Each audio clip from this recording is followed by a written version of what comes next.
His voice is one that's known to many Bradley basketball fans.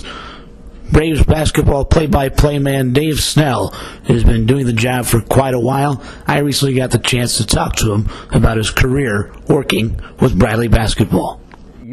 The most difficult part, and I think a lot of broadcasters will tell you that especially in basketball, when you're dealing with travel and winter time and the cold season and whatever, that doing a game when you're sick isn't a whole lot of fun.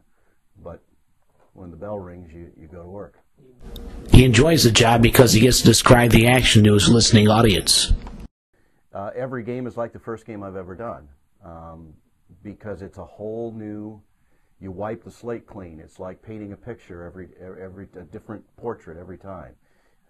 You don't know if it's going to be a perfect game for you or one of the best. You just never know, and that's what's great about sports is that each time you go out, something unique and different can happen. Over the years, he's been able to take in some interesting gymnasiums and arenas. There are places where you go and you say, this is really neat. On the other hand, probably the most difficult place that I worked was in Greenville, South Carolina at Furman University. There were 3 stations doing the games at the time, and each one took turns being the official station, and at that one I was number 3.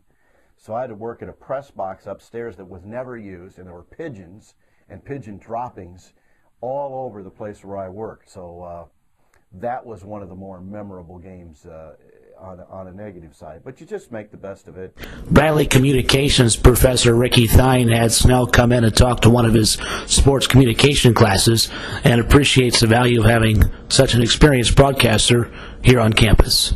Have a guy of that caliber right here in our own backyard who does Bradley basketball games, and to be able to come in and talk to these students about what it's like to do play-by-play, everything that goes into the play-by-play, the preparation, and he brought in some of his own games so the kids get a chance to listen to some of his calls to see really how it's done.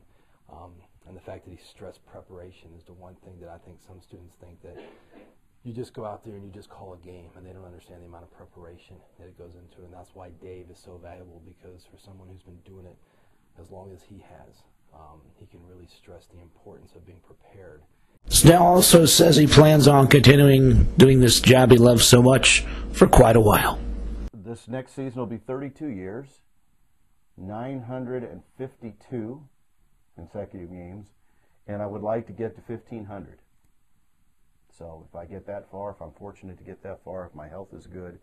But the one thing that I will not do is when I start to slip, then I will say adios, because I owe the position that has been held by so many great broadcasters, owe them that.